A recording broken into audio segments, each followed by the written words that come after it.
কি অবস্থা রাইডার ভাই ব্রাদাররা, কি খবর সবার? আমার অবস্থা খুব একটা ভালো নেই। সকাল সকাল রাইড শেয়ারে বেরোয় আমার যে কি অবস্থা হলো আজকে দেখেন।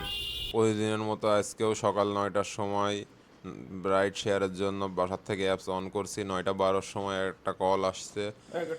এটা যাবে হচ্ছে আপনার মুগদা মেডিকেল।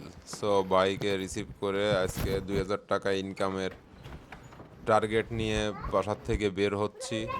সো বাইকে পিক আপ করতে যাচ্ছি। ভাই আমার থেকে 500 মিটার মতো দূরে আছে, কাছেই আছে। সো এখন যাব মুগদা মেডিকেল। ভাইকে নিয়ে যে 9:17-র সময় ভাইয়ের এই পিক আপ লোকেশনের কাছে আসলাম। সকালবেলা সকালবেলা একটু লেট হয়ে গেছে, অন্যদিন 8টার দিকে বের হই, কিন্তু আজকে 9:15 বেজে গেছে। যাই হোক, ইনকাম করতে হবে, দরকার হয় 12 ঘন্টা রাস্তায় থাকবো, এই নিয়ত নিয়েই বাসার থেকে বের হচ্ছি।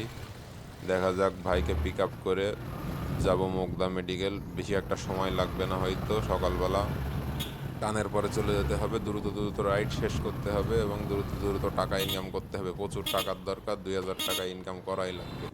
আমি প্রতিদিনই 2000 টাকা টার্গেটের চিন্তা মাথায় নিয়ে বাসার থেকে বের হই। সো বাইকে নিতে চলে আসলাম মোহাম্মদপুরের ভিতরেই, আমার বাসার পাশেই। এখান থেকে ভাইকে নেব। এইখানেই তো লোকেশন দেওয়া ছিল, কিন্তু কই গেল? যাই হোক, আর সামনে এই যে ভাই দাঁড়ায় আছে, ভাইকে পেয়ে গেলাম। ভাইকে নিয়ে এখন মুগদা মেডিকেলে যাচ্ছি। এই যে বিজয় সরণির আগে এই যে জিয়া উদ্যানের এখানে সিগনালে দাঁড়ানো, বিজয় সরণিতে সিগনালে দাঁড়ানো এখন। এই যে মুগদা মেডিকেলের আগেই ভাই একটু নেমে গেল, এখানে ভাইকে নামাই দিলাম। নামাই দেওয়ার পরে সামনের মোড়ে একটু আগাই যাই, দেখি এখান থেকে আর মামুরা দাঁড়ায় আছে। যাই হোক, এখানেই দাঁড়াই। মামুরা দাঁড়ালে আর কি বলবে, আমার কাগজপত্র ঠিক আছে, সব সমস্যা নেই। সব ভাইরে নামাই দেওয়ার পরই একটা কল আসলো, এখন বোধ হয় 9:42।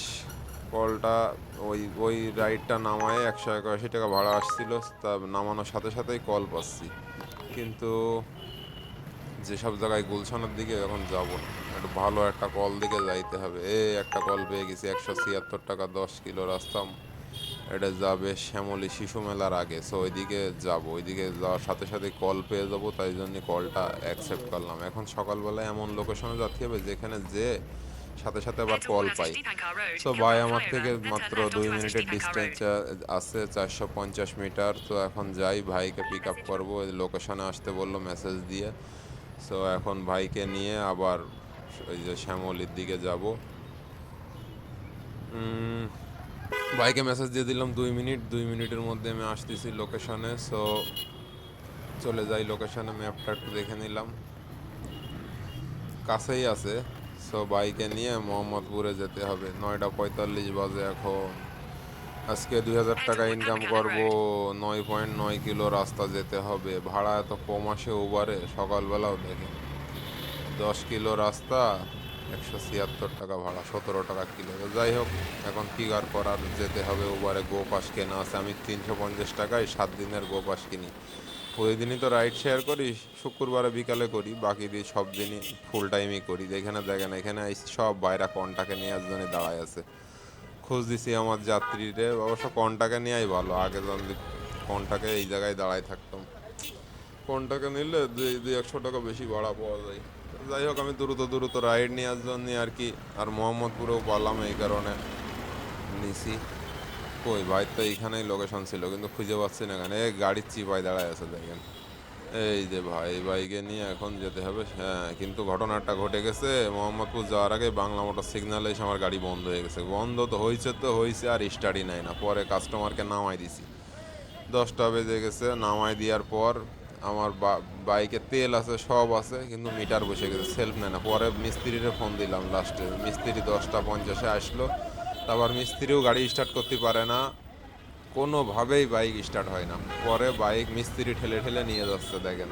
মিস্ত্রি একটা বাইক নিয়েছে, সামনে দাঁড় করা রেখেছে। পরে মিস্ত্রির আমার বাইকটা নিয়ে ঠেলে ঠেলে যাচ্ছে, আর আমি মিস্ত্রির বাইক নিয়ে, ওই যে মিস্ত্রির বাইক দাঁড় করানো রয়েছে, এই বাইকটা নিয়ে এখন মিস্ত্রি কোনো রকম একটু স্টার্ট দিয়ে কিছু দূর আগানোর পর আবার ঠেলে বাইকটা নিয়ে, এই যে মিস্ত্রির বাইক নিয়ে, ওই বাইক দিয়ে এই বাইকটা নিয়ে গ্যারেজে নিয়ে আসলাম। গ্যারেজে নিয়ে আসার পরে মিস্ত্রি এখন খুলে খুলে দেখবে। গতকাল কি ভাই বাইকের ব্যাটারি ফুল বসে গেছিল, ব্যাটারি চেঞ্জ করছি, চেঞ্জ করার পরে আজকে রাইডে নিয়ে আইসে আবার ব্যাটারি বসে গেছে কোন নিয়ে এসে এই যে গতদিন কত টাকার বাসটা খালাম, যা ইনকাম করছি সব গ্যারেজেই দিয়ে দিচ্ছি। এখন মিস্ত্রি বলে বাইকের কয়েল নষ্ট হয়ে গেছে, সো এই কয়েল চেঞ্জ করতে এবং আমার ইঞ্জিন অয়েলও চেঞ্জ করা লাগবে। সো 2500 টাকা খরচ হবে এখন বাইকের পিছনে। সো কি আর করার, মিস্ত্রিরে বললাম ভাই কয়েল চেঞ্জ করেন, আর কি করব এখন। 2500 টাকা গতদিন খরচ করলাম, 1500 টাকা ব্যাটারি চেঞ্জ করতে, যে মনের দুঃখে একটু কাঁচা আম খেয়ে নিলাম, খেয়ে আবার দেখলাম মিস্ত্রি সব ঠিকঠাক করতেছে। তো মিস্ত্রি আমারে বলল ভাই কিছুক্ষণ পরে আসেন। তারপর আমি বাসায় চলে আসছি মনের দুঃখে, বাইকটা রেখে গ্যারেজে রেখে রিক্সায় করে বাসায় চলে আসছি। 2-1 ঘন্টা পরে যে বাইক নিয়ে আসতে হবে। সো ভাই ব্রাদাররা সাপোর্ট করবেন। এরপরে আবার কি হয় আমার সাথে রাইড শেয়ার করতে, যে সে সকল এক্সপিরিয়েন্স আপনাদেরকে প্রতিনিয়ত শেয়ার করব। Bye bye.